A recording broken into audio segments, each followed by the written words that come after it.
9-р ангийн сурагч дуучин Энжи хичээл болон уран бүтээлийнхээ хажуугаар ээжтэй нэмэр болох зорилгоор өөрийн гарааны бизнесийг эхлүүлжээ. Шинэ клип, шинэ бизнес эхлэж байгаа Энжигийн хувьд цахим орчинд идэвхтэй байдаг. Гэвч тэрээр томчуудаас дээрлэхэр доримжилсан сэтгэлдлүүд авч сэтгэл готролд орж даван туулж байна. Нэрээ нууцлсан хаягуудаас доромж өгтэй чат тааламжгүй сэтгэлдлийг олон авдаг байна. Тэрээр өөрийн бизнесээ томруулж олсон мөнгөөрөө гэр бүлийнхээ гишүүдийг дэлхийгээр аялуулах зорилго тавьжээ. За намайг бүтэн нэр маань болохоор Эрдэнэ цэцэг гэдэг байгаа. Тэгээ тайзны нэр маань болохоор Энжи. Тэгээд би одоо Мөнгөн төгсөлбөр сургуулийн 9-р ангид суралцдаг.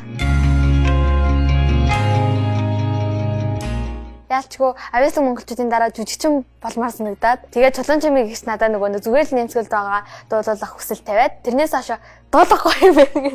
Тэгээд дуулах урлагийн замаа сонгосон юм аа. Тэгээ одоо би том босоо охин шүү дээ. Одоо энэ ч юу юуг ахлахаа ингэж орох чинь том босоо охин. Тийм болохоор би ээжтэй жоохон ч ихсэн туслах хэрэгтэй гэж бодоод тэгээд би энэ бизнесээ эхлүүлсэн байгаа. Одоо ээж маань тий агаад бид гурыг бас өсгөх гэж. Тийм болохоор би бизнесээ эхлүүлсэн. Тэгээд хоёрд гэх юм бол нөгөө нэг манай найзууд, охтууд, үеийн охтууд маань надад зөндөө хувцас хаанаас авдаг вэ гэдэг асуулт 24/7 ирдэг. Тэгээд тийм болохоор би нөгөө нэг дандаа клипний хувцсыг энгийн хувцаас зэр урагшаа Бээжин лүү явж чадахгүй. Тийм болохоор бүр гоё хот гээд Гуанжуу руу очиж бас хувцснуудаа хамгийн гоё гэсэн хамгийн гоё материалтай гэсэн цуглуулж авчирж байгаа. Хувцснууд маань айгүй сайн бас явж байгаа болохоор ээжтэй нэлээ хөрхэн дэмтэй байгаа гэж өөрийгөө бас хөрхэн бодож байгаа. Сошиал нэрээ нэлээ хэрэгтэй байгаа. Одоо би жишээл бизнесээ эхлүүлэхэд надаа хамгийн дөрөв сошиал хамгийн чухал бас юу аж байгаа тулгуурлаж өгж байгаа. Энжи чи хөөрхөн шүү, аниг дүү анаа чамаа дэмждэг шүү байсан бол одоо манай жоохон пэнүүд бичиж сураад Энжи байна гэдэг. Зөндөө олон Энжи байна л гэдэг комментууд яваад дарахаар Энжи байнаасэ нүү гэдэг комментууд амьдаар тиймэрхүү үгнүүд авдаг болсон байлээ. Тэгээд том болох бас нэг бодлын гоё, нэг бодлын жоохон бас муухай л гэхгүй. Анаа болсон.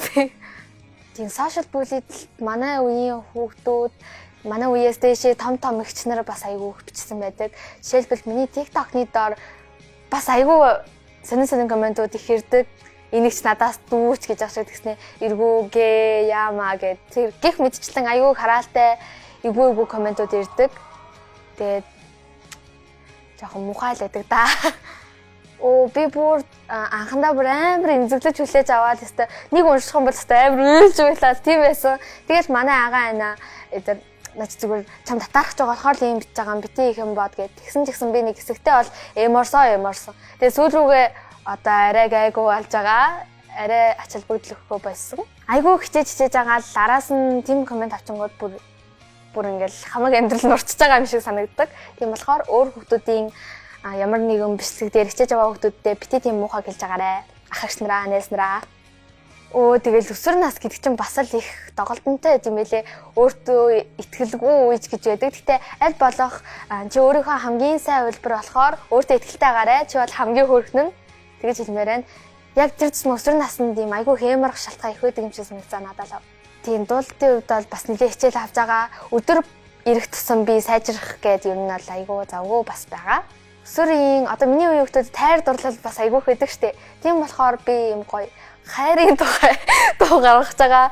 Тэгээд зарим хүмүүс намайг арай жоохон байж гэж хэлж магадгүй. Гэхдээ зүгээр дээ.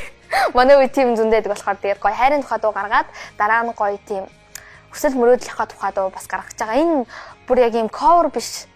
Миний дуу тийм болохоор айгүй их дагталж байна. Ирээдүйд би ер нь дуучин жүжигчнээ хослуулсан тийм мундаг дэлхийд алдартай хүн болохыг мөрөөддөг.